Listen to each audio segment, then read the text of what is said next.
ഇട്ടിട്ട് ഞാൻ മര്യാദയ്ക്കൊരു വീഡിയോ ഇട്ടിട്ട് ഇപ്പോൾ കുറച്ച് ദിവസമായി. ഓൾമോസ്റ്റ് ഒരു 2 വീക്കായി. അതിൻ്റെ ഇടയിൽ ഞാൻ ഒരു വീഡിയോ ഇട്ടിട്ടുണ്ടായിരുന്നു. അത് മുന്നേ എഡിറ്റ് ചെയ്ത് വെച്ച വീഡിയോ ആയിരുന്നു. അപ്പോൾ കുറേ പേര് എവിടെ പോയി എന്ന് ചോദിച്ചപ്പോൾ ഞാനിവിടെ ഇന്ത്യനെ അയക്കാൻ വേണ്ടി ഞാൻ ഒരു വീഡിയോ ഇട്ടിട്ടുണ്ടായിരുന്നു. അപ്പം ഒന്നും അങ്ങനെ നിർത്തിപ്പോയതൊന്നുമല്ല. അപ്പം നിങ്ങൾക്കറിയാമല്ലോ, ഭയങ്കര മഴയാണ്. മഴ കുറച്ച് നേരം എനിക്ക് മാറി തന്നതാണ്. നീ റെക്കോർഡ് ചെയ്ത് നീ അവരോട് പറഞ്ഞോ കാര്യങ്ങളെന്ന് പറയാൻ വേണ്ടി കുറച്ച് നേരം ഞാൻ സൗണ്ട് കുറച്ച് തരാമെന്ന് പറഞ്ഞിട്ട് മഴ സൗണ്ട് കുറച്ച് തന്നതാണ്. പെയ്യുന്നുണ്ട്, ചെറുതായിട്ട് ഇപ്പം ചാരിക്കൊണ്ടിരിക്കുകയാണ്. അപ്പം മഴ പെയ്യുമ്പോൾ എനിക്ക് റെക്കോർഡ് ചെയ്ത് കഴിഞ്ഞാൽ എൻ്റെ സൗണ്ട് കേൾക്കില്ല, മഴ പറയുന്നത് മാത്രമേ കേൾക്കുള്ളൂ.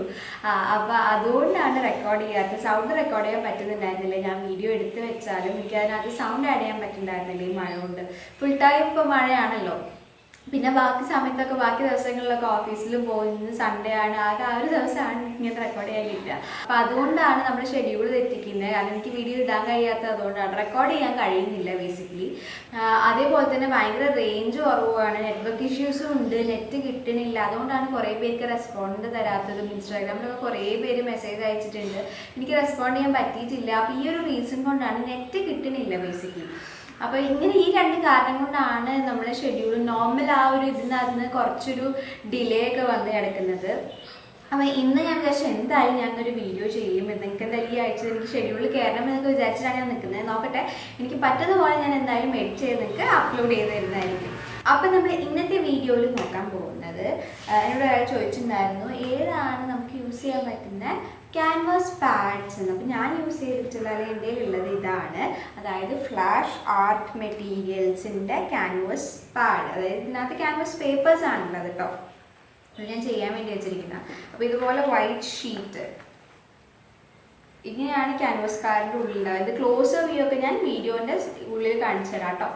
അപ്പോൾ ഈ ഇതിനകത്ത് എന്തൊക്കെയാണ് നമുക്കിത് യൂസ് ചെയ്താൽ എന്തൊക്കെയാണ് ഗുണങ്ങൾ, ഇതിൻ്റെ റേറ്റ് എന്തൊക്കെയാണ്, എങ്ങനെയാണ് വാങ്ങിയത് എന്നുള്ള എക്സ്ട്രാ ഡീറ്റെയിൽസ് ഒക്കെ നമുക്ക് വീഡിയോയിൽ നോക്കാം. പിന്നെ നമുക്കിത് പേപ്പറിൻ്റെ നമ്മൾ ട്രൈ ചെയ്ത് നോക്കണ്ടേ. ട്രൈ ചെയ്ത് നോക്കിയത് ഈ ഒരു പെയിൻറ്റിംഗ് ആണ്.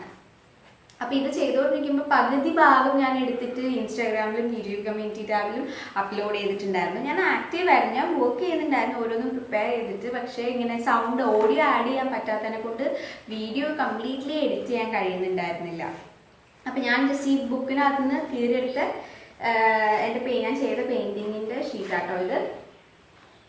അപ്പോൾ ഈ പെയിൻറ്റിങ്ങിനകത്ത് നമ്മൾ ഓരോ ടെസ്റ്റ് ചെയ്താൽ നമുക്ക് പേപ്പറിനകത്ത് ഓരോ ആക്രിലിക് ടെക്നീക്സ് ടെസ്റ്റ് ചെയ്ത് നോക്കാം. എങ്ങനെയാണ്, എത്ര എഫക്റ്റീവ് ആണെന്നൊക്കെ നമുക്ക് ചെയ്ത് നോക്കിയിട്ട് തന്നെ നിങ്ങൾക്ക് ചെയ്ത് നോക്കിയത് കാണിച്ചു തരാം. ഓക്കെ, അപ്പോൾ നമുക്ക് ഇന്നത്തെ സെഷൻ നോക്കാം.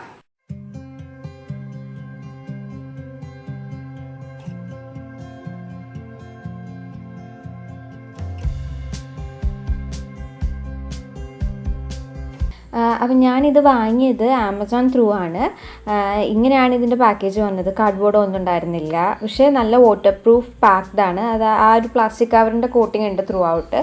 അതിൽ ഡാമേജ് ഒന്നും ഉണ്ടായിരുന്നില്ല. അത്യാവശ്യം നല്ല സേഫായിട്ട് തന്നെയാണ് വന്നിരിക്കുന്നത്.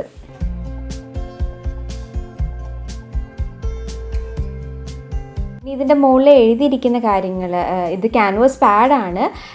Acrylic polymer gesso primed canvas sheets എന്നാണ്. അപ്പോൾ ജെസോ പ്രൈംഡ് ആയിട്ടുള്ള ക്യാൻവാസ് പേപ്പേഴ്സാണ് ഇതിനകത്തുള്ളത്. അതേപോലെ 10 ഷീറ്റ്സ് ആണുള്ളത്. 2 സൈഡഡ്, അതായത് 2 സൈഡും ജെസോ കോട്ടഡ് ആണ്. അപ്പോൾ നമുക്ക് പെയിൻറ്റ് ചെയ്യാൻ വേണ്ടിയിട്ട് ഒരു സൈഡിൽ ഡ്രോയിങ് ബുക്കൊക്കെ പോലെ തന്നെ 2 സൈഡും യൂസ് ചെയ്യാം. പിന്നെ നമ്മൾ നോക്കേണ്ടത് ആസിഡ് ഫ്രീ ആണോ എന്നാണ്. അപ്പോൾ ആസിഡ് ഫ്രീ ആണ്. അതേപോലെ ആക്രിലിക് പെയിൻറ്റിങ് സ്യൂട്ടബിൾ ആണ്. അപ്പോൾ ജെസോ പ്രൈംഡ് ആയതുകൊണ്ട് എന്തായാലും സ്യൂട്ടബിൾ ആണ്. പിന്നെ അവർ പറയുന്നുണ്ട് കുറച്ചും കൂടി നല്ല ഫിനിഷ് കിട്ടാൻ വേണ്ടിയിട്ട് അവരുടെ തന്നെ ക്ലിയർ വാർണിഷ് പോലൊരു പ്രൊഡക്റ്റ് അല്ലെങ്കിൽ അതുപോലൊരു സാധനം തോന്നുന്നു, ഞാൻ യൂസ് ചെയ്തിട്ടില്ല. അത് അടിച്ചു കഴിഞ്ഞാൽ കുറച്ചും കൂടി ഭംഗി ഉണ്ടാവും എന്ന് പറയുന്നുണ്ട്. I have not tried that. അപ്പോൾ ഇതിൻ്റെ ലെങ്ത്ത് എന്ന് പറയുന്നത് 10x13.75 ഇഞ്ചാണ് കാണിക്കുന്നത്. അപ്പം നമുക്ക് നോക്കി നോക്കാം. അത്യാവശ്യം ഫെയർലി നമുക്ക് പ്രാക്ടീസിന്, ബിഗിനർ ലെവലിൽ പ്രാക്ടീസിനും അല്ലാത്ത നോക്കുകയാണെങ്കിൽ അത്യാവശ്യം നല്ലൊരു സൈസാണ്, ബിഗ് ഇനഫാണ്. പിന്നെ ഞാൻ ഇതിൻ്റെ കോട്ടിങ്ങിനെ പറ്റി, ഒരു പ്ലാസ്റ്റിക് കോട്ടിങ് ഉണ്ടെന്ന് പറഞ്ഞില്ല, അത് അത്യാവശ്യം നല്ല സ്ട്രോങ് ആണ് കേട്ടോ. അങ്ങനെ നമ്മൾ ചെറിയ ഒരു പോറി ഇട്ടാലൊന്നും അത് കീറണില്ല. അത്യാവശ്യം നല്ല രീതിക്ക് അതിനെ മുറിക്കാൻ ശ്രമിച്ചെങ്കിൽ അത് പോരുന്നില്ല. സാധാരണ നൈസ് പ്ലാസ്റ്റിക് ഒന്നുമല്ല, കുറച്ച് നല്ല കട്ടിയുള്ള പോലത്തെ പ്ലാസ്റ്റിക് ആണ്. അത് ജസ്റ്റ് ഇങ്ങനെ വരഞ്ഞു വിട്ടാലൊന്നും അത് പോരുന്നില്ല. അപ്പോൾ ഇതിൻ്റെ റേറ്റ് എന്ന് പറയുന്നത് 470 ആണ്. ആമസോണിൽ നിന്ന് വാങ്ങിയതാണ്. നിങ്ങൾക്ക് ആമസോണിൻ്റെ ലിങ്ക് ഞാൻ ഡിസ്ക്രിപ്ഷനിൽ ഇടാം കേട്ടോ.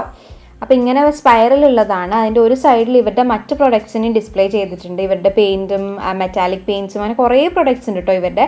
അതിൽ ഒരെണ്ണമാണ് ഇത്. പെയിൻറ്റും അങ്ങനത്തെ ഒക്കെ കുറേ എണ്ണം ഉണ്ട്. അപ്പോൾ ഇത് അതിൽ ക്യാൻവാസ് പേപ്പേഴ്സിൻ്റെ ഇതാണ്. അപ്പോൾ ഇതിനകത്ത് 10 ഷീറ്റ്സ് ആണുള്ളത്. ഇപ്പോൾ കാണാമല്ലോ വൈറ്റ് കളറാണ്. 2 സൈഡിലും നമുക്ക് യൂസ് ചെയ്യാൻ പറ്റും.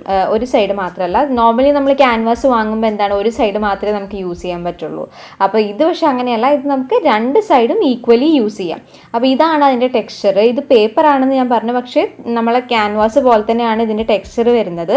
നൈസ് ആയിട്ടുള്ളതാണ്, പക്ഷേ ടെക്സ്ചറും ഇതൊക്കെ ക്യാൻവാസ് പോലെ തന്നെ. ഇപ്പോൾ ഇതിനകത്ത് ലെഫ്റ്റ് സൈഡിലുള്ളത് നമ്മൾ ഈ പുതിയ വാങ്ങിയ മെറ്റീരിയലും റൈറ്റ് സൈഡിലുള്ളത് നമ്മളെ ആക്ച്വൽ ക്യാൻവാസ് ക്ലോത്തും ആണ്. അപ്പോൾ നിങ്ങൾക്ക് ആ ഡിഫറൻസ് കാണിക്കാൻ വേണ്ടിയിട്ടാണ്. അപ്പോൾ ലെഫ്റ്റ് സൈഡിൽ വന്നതിൻ്റെ കുറച്ചൊരു യെല്ലോ ആയിട്ട് നിൽക്കുന്നില്ലേ, അത് ഡിഫറൻസ് കാണിക്കാൻ വേണ്ടി കുറച്ച് യെല്ലോ ആക്കിയതാണ് കേട്ടോ. അല്ലാണ്ട് അതിൻ്റെ ഗ്രെയിൻസ് കാണുന്നില്ലല്ലോ തീരെ. അപ്പോൾ ആ ഗ്രെയിൻസ് കാണിക്കാൻ വേണ്ടിയിട്ട് കുറച്ചൊന്ന് കോൺട്രാസ്റ്റ് കൂട്ടിയതാണ്. പിന്നെ നമ്മൾ ഇപ്പോൾ ഞാൻ പറഞ്ഞില്ല, അതിൻ്റെ കളേഴ്സ് രണ്ടും സെയിം ആണ്. ക്യാൻവാസും വൈറ്റാണ്, ഈ വാങ്ങിയിരിക്കുന്ന ക്യാൻവാസ് പേപ്പേഴ്സും വൈറ്റ് തന്നെയാണ്. അപ്പോൾ അത് ജസ്റ്റ് നിങ്ങൾക്ക് കാണിക്കാൻ വേണ്ടിയിട്ടാണ് ഞാൻ ഇങ്ങനെ കാണിച്ചിരിക്കുന്നത്. അപ്പോൾ ഇത് കണ്ടോ, നമ്മളെ ക്യാൻവാസ് നമുക്ക് ഒരു സൈഡേ യൂസ് ചെയ്യാൻ പറ്റുള്ളൂ, ബാക്ക് സൈഡ് യൂസ് ചെയ്യാൻ പറ്റില്ല, അത് ക്ലോത്താണ്. പിന്നെ നമ്മൾ ഓൾറെഡി ട്രൈ ചെയ്തിട്ടുള്ളത് നമ്മളെ ബക്രം പേപ്പർ അല്ലെങ്കിൽ സ്റ്റിഫ് കോളറിന് യൂസ് ചെയ്യുന്ന മെറ്റീരിയൽ. അപ്പോൾ അത് വെച്ച് നോക്കുകയാണെങ്കിൽ അത് നമ്മൾ പാനലാക്കിയെങ്കിൽ മാത്രമേ അത് യൂസ് ചെയ്യാൻ പറ്റുള്ളൂ. ഇല്ലെങ്കിൽ അതെന്താ ഭയങ്കര പോറസും ഭയങ്കര നൈസായിട്ടുള്ളൊരു മെറ്റീരിയലാണ്. പക്ഷേ ഇതങ്ങനെയല്ല, ഇത് ഓൾമോസ്റ്റ് എന്താ പറയുക, അതിനകത്ത് കൂടെ സീത്രൂ അല്ല, അതേപോലെ കളർ അതിൻ്റെ ഉള്ളിൽ ഇളകുമൊന്നുമില്ല, ഇറങ്ങുമൊന്നുമില്ല. പിന്നെ നമ്മൾ ബക്രം പേപ്പർ ഞാൻ യൂസ് ചെയ്തിട്ടുള്ള ഒരു വീഡിയോ ചെയ്തിട്ടുണ്ടായിരുന്നു. അപ്പോൾ അതെന്ന് പറയുമ്പോൾ പക്ഷേ ഭയങ്കര നൈസാണ്. നമ്മൾ ബോർഡ് അല്ലെങ്കിൽ പാനൽ ഫോമിലാക്കിയെങ്കിൽ മാത്രമേ യൂസ് ചെയ്യാൻ പറ്റുള്ളൂ. പക്ഷേ ഇതങ്ങനെയൊന്നുമല്ല. പിന്നെ മാസ്കിംഗ് ടേപ്പിൻ്റെ ഒന്നും ആവശ്യമില്ല. ഇത് നമുക്ക് ഡയറക്റ്റ് ഈ പാനലല്ല, ഈ ബുക്കിന് അത്യാവശ്യം നല്ല തിക്നെസ് ഉണ്ട്. പിന്നെ നമ്മൾ വരച്ചു കഴിഞ്ഞാൽ നമുക്കിത് ആ സ്പൈറലിൻ്റെ മുകളിൽ നിന്ന് ഞാൻ ഓൾറെഡി ഡോട്ട് കട്ട് ചെയ്തിട്ടുണ്ട്, അത് വെച്ചിട്ട് മുറിച്ചെടുക്കാവുന്ന, അതിൻ്റെ മുകളിൽ നമുക്ക് ഇതാക്കി എടുക്കാവുന്നുള്ളൂ. അപ്പോൾ പിന്നെ ഞാൻ പറഞ്ഞില്ല, നേരത്തെ പറഞ്ഞില്ല ഇതിൻ്റെ മുകളിൽ ബോർഡിൻ്റെ തിക്നെസ്സിൻ്റെ കാര്യം, ഇത്രയും തിക്നെസ് ഉണ്ട്. നമ്മൾ നോർമലി യൂസ് ചെയ്യുന്ന ഡ്രോയിങ് ബോർഡില്ലേ, ഞാൻ നോർമലി യൂസ് ചെയ്യുന്നത് അതിൻ്റെ അത്രയും തിക്നെസ്സിൻ്റെ കാർഡ് ബോർഡിന് തന്നെ ഉണ്ട്. അപ്പോൾ ഇതിന് നമുക്ക് വേറെ ഡ്രോയിങ് ബോർഡിൻ്റെ ആവശ്യമൊന്നുമില്ല, ഡയറക്റ്റ് ഇതിൻ്റെ മുകളിൽ തന്നെ വരയ്ക്കാവുന്നതേ ഉള്ളൂ. അപ്പോൾ ഇനി നമുക്ക് ഇതിൻ്റെ മുകളിൽ ഒരു പെയിൻറ്റിങ് ചെയ്ത് നോക്കാം. അപ്പോൾ അതെങ്ങനെയാണെന്നൊക്കെ ഉള്ളത് ഞാൻ ഡീറ്റെയിൽ ആയിട്ട് നിങ്ങൾക്ക് പറഞ്ഞുതരാം.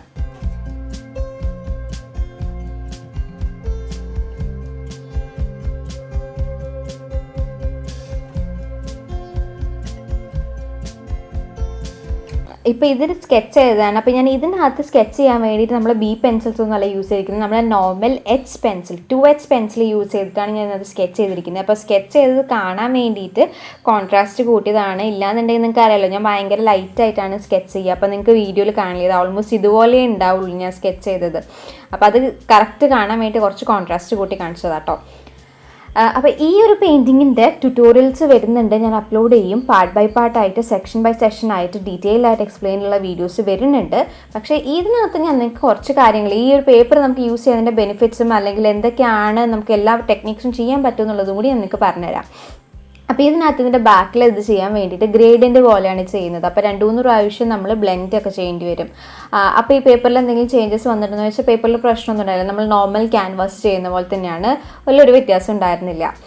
പക്ഷെ നമ്മൾ ഒരുപാട് വെള്ളം കൂട്ടിയിട്ട് യൂസ് ചെയ്യുകയാണെങ്കിൽ ചെറുതായിട്ട്, ഇപ്പോൾ നിങ്ങൾ ഈ വീഡിയോയിൽ നോക്കുകയാണെങ്കിൽ നിങ്ങൾക്ക് തീരെ അറിയുന്നുണ്ടാവില്ല, പക്ഷേ എനിക്ക് ഡയറക്റ്റ് കാണുമ്പോൾ ചെറുതായിട്ട് ബക്കിളായിട്ടുണ്ടായിരുന്നു, ഭയങ്കര മൈന്യൂട്ട്, ഒരു മിനിമം ലെവലിൽ.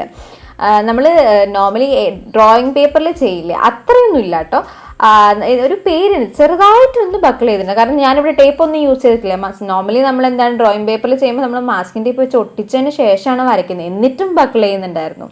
അപ്പം ഈ ഒരു കേസിൽ നമ്മൾ മാസ്കിംഗ് ടേപ്പ് യൂസ് ചെയ്തിട്ടില്ല, നമ്മൾ ഡ്രോയിങ് ബോർഡ് യൂസ് ചെയ്തിട്ടില്ല, ഒന്നും ചെയ്തിട്ടില്ല, സ്ട്രെച്ച് ചെയ്തിട്ടില്ല, ഒന്നും ചെയ്തിട്ടില്ല. ഡയറക്റ്റ് ഈ ഒരു സാധനത്തിന് നമ്മൾ ഈ ഒരു പേപ്പറിനെ നമ്മൾ വെച്ച് അവർ തന്നിരിക്കുന്ന ആ ഇതിൻ്റെ മുകളിലേക്ക് ആക്കി വെച്ചിട്ട് ചെയ്തിരിക്കുന്നതേ ഉള്ളൂ. അപ്പം ഭയങ്കര മൈന്യൂട്ട്. പക്ഷെ അത് ഡ്രൈ ആകുമ്പോൾ അപ്പം തന്നെ ഡ്രൈ ആയി കഴിഞ്ഞ് കഴിഞ്ഞാൽ അത് പോവും ചെയ്യുന്നുണ്ട്. നമ്മൾ മറ്റേതുപോലെ കുറേ ദിവസം ഡ്രൈ ആയതിനു ശേഷം അല്ലെങ്കിൽ വെയിറ്റ് വെച്ചതിന് ശേഷമാണ് പോകുന്നത്, അങ്ങനെയൊന്നുമില്ല കേട്ടോ. ഇത് ജസ്റ്റ് ഡ്രൈ ആയി കഴിഞ്ഞാൽ അപ്പം തന്നെ പോകുന്നുണ്ട്. പിന്നെ ഒരു ടെക്നിക്ക് നമ്മൾ ബേസ് കോട്ട് അടിച്ചിട്ട് ഡീറ്റെയിൽ ചെയ്യുന്നത്, അങ്ങനെ ചെയ്യുന്നതിന് പ്രശ്നമില്ല. ഇപ്പോൾ ഈ ലോട്ടസ് ചെയ്യുകയാണ് അല്ലെങ്കിൽ ആ ബുദ്ധൻ്റെ ആ ഒരു ഡ്രസ്സ് അല്ലെങ്കിൽ ആ ക്ലോത്തിങ് ചെയ്യുകയാണെങ്കിൽ നമ്മൾ പല ലെയർ ആയിട്ടാണ് ചെയ്തത്. അപ്പോൾ അത് ചെയ്തപ്പോൾ നല്ലപോലെ തന്നെ ലെയറുകൾ വരുന്നുണ്ട്. അത് ലെയർ ചെയ്യുന്നതിന് നമുക്ക് ആ ഒരു സ്മൂത്ത്നെസ്സിൻ്റെ പ്രശ്നങ്ങളൊന്നുമില്ല. പിന്നെ നോർമൽ ക്യാൻവാസിനെക്കാട്ട് കുറച്ചും കൂടി നല്ല സ്മൂത്താണ് കേട്ടോ. ഇതിൻ്റെ മുകളിൽ ഞാൻ യൂസ് ചെയ്യുന്ന ക്യാൻവാസ് കുറച്ചും കൂടി ടെക്സ്റ്റൈഡ് പോലെ എനിക്ക് തോന്നിയിട്ടുണ്ട്, കുറച്ച് ഗ്രെയിൻസ് ഉള്ളവാരി തോന്നിയിട്ടുണ്ട്. ഇതിനധികം ഇല്ല, ഇത് കുറച്ചും കൂടി നല്ല ഒരു സ്മൂത്ത് അല്ലെങ്കിൽ ഒരു ഫ്ലോവിലാണുള്ളത്. അപ്പോൾ ചെയ്യാൻ നല്ലൊരു സുഖമുണ്ട്, കുറച്ച് എന്താ പറയുക, നല്ല റിസൾട്ടുമാണ്, നല്ല ഫിനിഷും ഉണ്ട് നമ്മൾ ചെയ്യുന്ന വർക്കിന്. ഞാൻ മോസ്റ്റ്ലി ത്രൂ ഔട്ട് യൂസ് ചെയ്തത് ലെയറിങ് ടെക്നിക്കാണ്. സ്റ്റെപ്പ് ബൈ സ്റ്റെപ്പ് ആയിട്ട് ഓരോ ലെയർ കൊടുത്ത് പിന്നെ ഡീറ്റെയിൽ എടുത്തു. അപ്പോൾ എല്ലാ സൈസ് ബ്രഷും എനിക്ക് തോന്നുന്നു വലിയ പ്രശ്നമില്ല ഇതിനകത്ത് യൂസ് ചെയ്യുന്നില്ല. ഞാനിപ്പോൾ റൗണ്ടിൻ്റെ ഒരു വലിയ സൈസ് ബ്രഷ് യൂസ് ചെയ്തു, വലുതല്ല 6 സൈസ്. അതേപോലെ ഡീറ്റെയിൽ ബ്രഷ് 0 യൂസ് ചെയ്തു. ഫ്ലാറ്റ് യൂസ് ചെയ്തില്ല. പിന്നെ റൗണ്ട് യൂസ് ചെയ്തിട്ട് ഇതാവാൻ ഫ്ലാറ്റ് കൊണ്ട് വലിയ ഇഷ്യൂ ഉണ്ടാവില്ല. അങ്ങനെ എനിക്കിതിനകത്ത് ഏറ്റവും ഇഷ്ടപ്പെട്ട അല്ലെങ്കിൽ ഏറ്റവും ഇതായിട്ട് തോന്നിയത് ഇതിൻ്റെ ആ ബാക്കിലുള്ള ബോർഡില്ലേ, ഇതിൻ്റെ കൂടെ തന്നെയുള്ള ആ ഒരു കാർഡ് ബോർഡാണ് കേട്ടോ. പക്ഷെ ഭയങ്കര തിക്നെസ് ഉള്ളതിനെ കൊണ്ട് നമുക്കൊരു എക്സ്ട്രാ ഡ്രോയിങ് ബോർഡിൻ്റെ മുകളിലേക്ക് ആക്കണ്ട. അപ്പോൾ ഇതെന്ന് പറയുമ്പോൾ മറ്റെന്ന് പറയുമ്പോൾ നമുക്ക് എവിടെയും പോയിട്ടൊക്കെ വരയ്ക്കണമെന്നുണ്ടെങ്കിൽ ഞാൻ എൻ്റെ ഡ്രോയിങ് ബോർഡ് എടുക്കണം, അതേപോലെ മാസ്കിംഗ് ടേപ്പ് വേണം, അങ്ങനെ കുറച്ച് സാധനങ്ങൾ എക്സ്ട്രാ. അപ്പോൾ മാസ്ക് ടേപ്പ് വേണം അതിന് വെട്ടാനുള്ള സാധനം, അങ്ങനെ എക്സ്ട്രാ സാധനങ്ങൾ ഞാൻ എടുക്കണം. പക്ഷേ ഇതാണെന്നുണ്ടെങ്കിൽ ഈ ഒരു ബുക്കും നമുക്ക് കുറച്ച് കളറും പാലറ്റും ബ്രഷും കിട്ടിയാൽ നമുക്ക് അത്യാവശ്യം പിന്നെ വെള്ളം വേണം കേട്ടോ, വെള്ളം കപ്പും അതിന് മറ്റേലും വേണം. പക്ഷെ അതൊരു കിട്ടിയാൽ തന്നെ നമുക്ക് ഇരുന്ന് വരയ്ക്കാം, കംപ്ലീറ്റ് കുറേ സുഖമായിട്ട് വരയ്ക്കാം. നമുക്ക് കയ്യിൽ പിടിച്ച് വേണം വരയ്ക്കാം, എവിടെയെങ്കിലും സ്റ്റാൻഡിൽ വെക്കണം, സ്റ്റാൻഡിൽ വെച്ച് വരയ്ക്കാം. അപ്പോൾ നമുക്ക് എല്ലാത്തിലും യൂസ്ഫുൾ ആണ് ഈ ഒരു ബുക്ക്. അപ്പോൾ ഈ പ്രൊഡക്റ്റ് എനിക്ക് ഭയങ്കരമായിട്ട് ഇഷ്ടപ്പെട്ടു. ഇനി നിങ്ങൾക്ക് ഇഷ്ടപ്പെട്ടു അല്ലെങ്കിൽ നിങ്ങൾക്ക് വാങ്ങണം താല്പര്യം ഉണ്ടെങ്കിൽ ഇതിൻ്റെ ലിങ്ക് ഞാൻ ഡിസ്ക്രിപ്ഷനിലിടാം. അപ്പോൾ അടുത്ത വീഡിയോയിൽ ഈ പെയിൻറ്റിങ്ങിൻ്റെ ഡീറ്റെയിൽഡ് ആയിട്ട് എങ്ങനെയാണ് ഇത് ക്രിയേറ്റ് ചെയ്യുക, ഇതിൻ്റെ സ്കെച്ചിനെ പറ്റിയൊക്കെ ഡീറ്റെയിൽഡ് ആയിട്ടുള്ള വീഡിയോസ് 1 by 1 ആയിട്ട് ഞാൻ അപ്ലോഡ് ചെയ്യുന്നതായിരിക്കും. അപ്പം അടുത്ത വീഡിയോ കാണുമ്പോഴേക്കും ടാറ്റാ ബൈ.